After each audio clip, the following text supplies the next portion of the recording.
Hello friends, prepositionsல part 1 in, on, at என்ன பிளேஸ்க்கு எப்படி யூஸ் பண்ணுவோம் அப்படின்றத பார்த்தாச்சு. part 2ல prepositionsல in, on, at டைமுக்கு எப்படிலாம் யூஸ் பண்ணணும் அப்படின்றத எக்ஸாம்பிள் சென்டென்ஸோட ஃபுல்லாக பார்த்து முடிச்சாச்சு. இப்போ பேலன்ஸ் இருக்கிற ப்ரிப்போசிஷன்ஸை நான் ரெண்டாக டிவைட் பண்ணி இது ஒரு ஃபர்ஸ்ட் வீடியோவாகவும் நெக்ஸ்ட் வீடியோவாகவும் நீங்கள் பார்க்கலாம். இதில் நான் இம்பார்ட்டண்ட்டாக டிஃப்ரென்சியேஷன்ஸோட ஒரு சில ப்ரிப்போசிஷன்ஸ் நான் எடுத்திருக்கேன். அது என்னன்னு பார்க்கறதுக்கு முன்னாடி சேனல் சப்ஸ்கிரைப் பண்ணாதவங்க சப்ஸ்கிரைப் பண்ணிவிடுங்க. உங்கள் ஃப்ரெண்ட்ஸுக்கும் உங்களோட ரிலேட்டிவ்ஸ்க்கும் என்னோட வீடியோஸை ஷேர் பண்ணுங்கள். So that we can easily enhance here. ப்ரிப்போசிஷன்ஸில் என்ன அப்படின்றத ஒரு சின்ன ரீகால் பார்த்துடலாம். Preposition it shows the relationship between a noun or pronoun or any other words in a sentence. So ஒரு என்ன ரிலேஷன்ஷிப்பில் இருக்குது or placed before a noun. So ஒரு பெயர் சொல்லுக்கோ இல்லை பிரதிபெயர் சொல்லுக்கோ இருக்கிற தொடர்பு அது என்ன டைரக்ஷனில் இருக்குது, என்ன டைம் என்ன நேரத்தை குறிக்கிற மாதிரி இருக்குது, என்ன இடத்துல இருக்குது அப்படின்றதெல்லாம் நம்மளுக்கு ஈஸியாக சொல்கிற மாதிரி இருக்கிற வார்த்தைகள் தான் வந்து ப்ரிப்போசிஷன். ப்ரீபொசிஷன். ஸோ இதுதான் டெஃபினிஷன். ஒரு சின்ன ரீகால் பார்த்துடலாங்களா. இன், ஆன், அட் வந்து நம்ம டைமுக்கு தனியாக பிளேஸ்க்கு தனியாக பார்த்தாச்சு. ஸோ பேசிக்காக இன் அப்படின்னு நம்ம எடுத்தாலே இன் அப்படின்னா உள்ளே. The bricks are in the wall. So சுவற்றில் உள்ளதான் வந்து கற்கள் இருக்கிறது இல்லையா. the bricks are in the wall. On அப்படின்னா மேலே. is ஆன்னா மேலே. the lizard is on the wall. சுவற்றிற்கு மேலே தான் வந்து பல்லி இருக்கிறது. ஸோ at அப்படின்றது exact location. I am waiting for you at the park அப்படின்னா பார்க்கில் என்ட்ரன்ஸில் நான் உங்களுக்காக வெயிட் பண்ணிட்டு இருக்கேன் அப்படின்னு அர்த்தம். Exact location. இதுவே I am waiting in the park அப்படின்னா பார்க்கில் எந்த இடத்துல ஒன்றாலும் நான் நடந்துட்டு இருக்கலாம், உள்ளே இருக்கிறேன் அவ்வளோதான். ஆனால் எந்த இடம் அப்படின்னு பர்டிகுலராக எக்ஸாக்ட் லொக்கேஷன் சொல்லாத பட்சத்தில் we are supposed to use the word in. So in அப்படின்னா உள்ளே. I am waiting in the park. I am waiting at the park. I am waiting at the entrance of the park அப்படின்னா exact லொக்கேஷனோட சொல்கிறது. நான் இந்த இடத்துல தான் wait பண்ணிட்டு இருக்கேன் அப்படின்னு சொல்கிறதுக்கு at யூஸ் பண்ணணும். ஸோ இதுதான் இன், ஆன், அட்டோட பேசிக் டெஃபினிஷன். தெரிஞ்சுக்கோங்க. நெக்ஸ்ட் இப்போ வீடியோக்குள்ளே போகலாங்களா. எஸ், மெயினாக ரொம்ப கன்ஃபியூசிங் ப்ரிப்போசிஷன் அப்படின்னு பார்த்தா ஃபார் அண்ட் சின்ஸ். இந்த வேர்டு வந்து நம்ம ஒரு லெட்டர் எழுதும் போதோ நம்மளோட எக்ஸ்பீரியன்ஸை பற்றி ஷேர் பண்ணிக்கும் பொழுதோ இந்த ஃபார் அப்படின்ற வேர்டோ சின்ஸ் அப்படின்ற வேர்டோ ரொம்ப கன்ஃபியூசபிளாக இருக்கும். ரொம்ப சிம்பிளாக சொல்கிற பாருங்க. ஃபார் அப்படின்னு சொன்னால் டியூரேஷன் ஆஃப் டைம், அந்த நேரத்தை பற்றி விவரிக்கிறது. எத்தனை மணி நேரம், இத்தனை நாட்கள், இத்தனை மாதங்கள், இத்தனை வருடங்கள் அப்படின்னு சொல்கிற அந்த டியூரேஷன் ஆஃப் டைமுக்கு வந்து ஃபார் யூஸ் பண்ணணும். சின்ஸ் அப்படின்றது ஸ்டார்டிங் பாயிண்ட், எங்கேருந்து நம்ம தொடங்கணும், எண்ணிலேருந்து தொடங்கணும், எப்போதுலேருந்து அதை தொடங்கணும் அப்படின்னு சொல்கிறதுக்கு சின்ஸ் யூஸ் பண்ணணும். Best example, I have been taking videos for 3 hours. தொடர்ந்து 3 மணி நேரமாக நான் வீடியோஸ் எடுத்துட்டு இருக்கிறேன். ஸோ தொடர்ச்சி. I have been taking the video for 3 hours. for duration of time. I have been living in Chengalpet since 2000. So 2000 அந்த வருடத்தில் இருந்து நான் செங்கல்பட்டில் தான் வசிச்சுட்டு இருக்கிறேன், இன்னும் அங்கே தான் இருக்கிறேன் அப்படின்ற meaning. So still now, from the starting பாயிண்ட்லேருந்து டில் நவ் நான் இப்போ அங்கே தான் இருக்கிறேன் அப்படின்னு சொல்லும் பொழுது சின்ஸ் யூஸ் பண்ணணும் for the starting time. For example, since 2 AM I started to read. Since 2 AM காலையில் 2 மணிலேருந்து நான் படிக்க ஆரம்பிச்சிட்டேன். ஸோ சின்ஸ் அப்படின்னா ஸ்டார்டிங் பாயிண்ட். ஃபார் அப்படின்றது டியூரேஷன் ஆஃப் டைம். இது மாத்திரம் இல்லாமல் ஃபார் அப்படின்றதுக்கு இன்னொரு மீனிங்கும் நம்ம யூஸ் பண்ணிக்கலாம். இதே ஃபார்ன்றத பர்போஸ்க்காகவும் சொல்லலாம். ஐ எம் வெயிட்டிங் ஃபார் யூ, உனக்கான காரணத்துக்காக தான் நான் இங்கே வெயிட் பண்ணிட்டு இருக்கிறேன். என்ன பர்போஸ், அதுக்கும் ஃபார் வேர்டு யூஸ் பண்ணலாம். ஓகேங்களா. அண்ட் சிம்பிள் எக்ஸாம்பிள் பாருங்க. we have been friends for 10 years. we have been friends for 10 years. we have been friends since 2000. அப்படின்னா ஸ்டார்டிங் 2000லேருந்து இப்போ வரைக்கும் நம்ம ஃப்ரெண்ட்ஸாக இருக்கிறோன்றதுக்கு சின்ஸ் யூஸ் பண்ணேன். 10 வருடங்களாக அந்த கவுண்டிங் டியூரேஷன் ஆஃப் டைமில் தான் நம்ம ஃப்ரெண்ட்ஸாக இருந்தோம் அப்படின்றதுக்கு ஃபார் யூஸ் பண்ணலாம். ஸோ டியூரேஷன் ஆஃப் டைம் அப்படின்னா ஃபார், ஸ்டார்டிங் பாயிண்ட்டை ரெஃபர் பண்ணுற மாதிரி இருந்தால் since. இப்போ next set of preposition பார்க்கலாம். over and above, same confusing preposition. Over அப்படின்னு சொன்னா தலைக்கு மேலே. Chalk piece is over my head, என் தலைக்கு மேலே இருக்குது.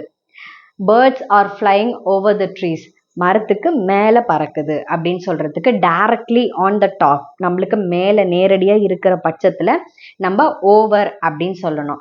And also for full coverage, முழுமையாக மூடிக்கிட்டு இருக்கிற விஷயத்துக்கும் நம்ம ஓவர் சொல்லலாம். For example a blanket over my head, a shawl over my head. So நம்ம கவர் பண்ணிக்கிற ஒரு விஷயத்துக்கும் ஓவர் சொல்லலாம். அண்ட் நெக்ஸ்ட் அபோவ் பார்த்தீங்கன்னா ஹையர் பொசிஷன். தலைக்கும் என்னோட கைக்கும் நடுவில் ஒரு கேப் இருக்கா, no contact is there between here. So இதுக்கும் கான்டாக்ட் இல்லாத பட்சத்தில் இதை அபோவ்னு சொல்லணும். Yes, a shelf is above my table, என் டேபிளுக்கு மேலே ஷெல்ஃப்ஸ் இருக்குது. So there is a gap, அங்கே கொஞ்சம் இடைவெளி இருக்கிறது, கொஞ்சம் கேப் இருக்குது. அப்படி இருக்கிற பட்சத்தில் ஓவர் அண்ட் அபவ் சொல்லலாம். அதே மாதிரி ஓவர் அண்ட் அபவ் ரெண்டு வேர்டையும் யூஸ் பண்ணி ஒரு ஃப்ரேஸாகவும் நம்ம யூஸ் பண்ணலாம். For example, your dedication in studies is over and above that of a student. So ஒரு மாணவனை விட நீ கற்கணும், நிறைய கற்றுக்கணும் அப்படின்ற உன்னோட ஆர்வம், உன்னோட டெடிகேஷன் ரொம்ப அதிகமாகவே இருக்கு. So your dedication is over and above that of a student. Yes, so ரெண்டு வேர்டு யூஸ் பண்ணி கூட நம்ம ஒரு ஃப்ரேஸாக ஒரு வாக்கியம் அமைச்சும் பேசலாம். So more addition to it அப்படின்னு சொல்கிறதுக்கு நம்ம ஓவர் அண்ட் அபோவ் அப்படின்னு சேர்த்தும் சொல்லலாம். அண்டர் அண்ட் பிலோ, இதுக்குமே ஓவர் அண்ட் அபோவ் மாதிரியே தான். Under, a cat is under my hand, a cat is under the table அப்படின்னா டேபிளுக்கு கீழவே வந்து கேட் ஒளிஞ்சிட்டு இருக்கு. ஸோ அடியில், ஓகேங்களா, அதுக்கு அண்டர் சொல்லணும். பிலோ அப்படின்னு சொன்னா கீழே. ஸோ மோரர்லஸ் ரெண்டும் ஒரே மாதிரி தான் தெரியும், but there is something relationship. அது ரெண்டுத்துக்கும் கொஞ்சம் டிஃப்ரென்சஸ் ஈஸியாக கண்டுபிடிக்கலாம். For example, your score is below average அப்படியும் நம்ம யூஸ் பண்ணிக்கலாம். இந்த வருடம், இந்த மாதம், இந்த தேர்வில் நீ எடுத்த மார்க் வந்து ரொம்ப ஆவரேஜை விட ரொம்ப கம்மியாக இருக்கு. So below the percentage. Same words, towards. To அப்படின்னா டெஸ்டினேஷன், சேரும் இடத்தை வந்து என்னன்னு சொல்லணும்னா to.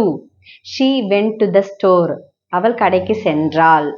S, the destination where we want to reach, சேரும் இடத்தை வந்து டு சொல்லணும். டுவர்ட்ஸ் அப்படின்னா direction. She went towards the store அப்படின்னா அந்த கடை இருக்கிற பக்கமாகவே அதை நோக்கி அவள் சென்றாள். ஸோ அந்த டைரக்ஷனை குறிப்பிட்டு அதன் வழியாக, அதன் வாயிலாக அவங்க போனாங்க அப்படின்னு சொல்கிறதுக்கு டுவர்ட்ஸ் யூஸ் பண்ணலாம். ஆஸ் வெல் அஸ் டு அப்படின்றது நம்ம ஃபார் எக்ஸாம்பிள் என்னோட ப்ரிஃபரன்ஸ் சொல்கிறதுக்கு I prefer tea to coffee. Comparison சொல்கிறதுக்கு I prefer tea to coffee, டீயை விட எனக்கு காஃபி பிடிக்கும் அப்படின்னு சொல்கிறதுக்கு, இல்லை ஏதாச்சும் நம்மளுக்கு ட்ரெஸ், இந்த ட்ரெஸ்ஸை விட அந்த ட்ரெஸ்ஸை பிடிக்கும் அப்படின்னு கம்பேர் பண்ணுறதுக்கு ப்ரிஃபர் வேர்டு வரும்பொழுது நம்ம டு யூஸ் பண்ணலாம். டுவர்ட்ஸ் அப்படின்றது sometimes she has positive vibe towards our work. So அவளோட வேலையில் அவளோட ஈர்ப்பு, அந்த நாட்டம் அப்படின்றது ரொம்ப பாசிட்டிவாக இருக்குது அப்படின்னு சொல்கிறதுக்கு டுவர்ட்ஸ் அப்படின்ற வேர்டை நம்ம யூஸ் பண்ணலாம். She has positive vibration or vibes, positive attitude towards our work. So this is the difference between to and towards. To அப்படின்னா சேரும் இடம், அந்த டெஸ்டினேஷன். டுவர்ட்ஸ் அப்படின்னா டைரக்ஷன். ஓகேங்களா. லாஸ்ட்டாக நம்ம பார்க்க போகிற வேர்ட் ஃப்ரம். ஃப்ரம் அப்படின்னு சொன்னால் ஆர்ஜின், என்ன ஒரிஜின்ல இருந்து அது வருது, என்ன ஸ்டார்டிங் பாயிண்ட் அப்படின்றதுக்கு from. For example, she has come from. She has வரதால அங்கே V3 கம் தான் வரும்.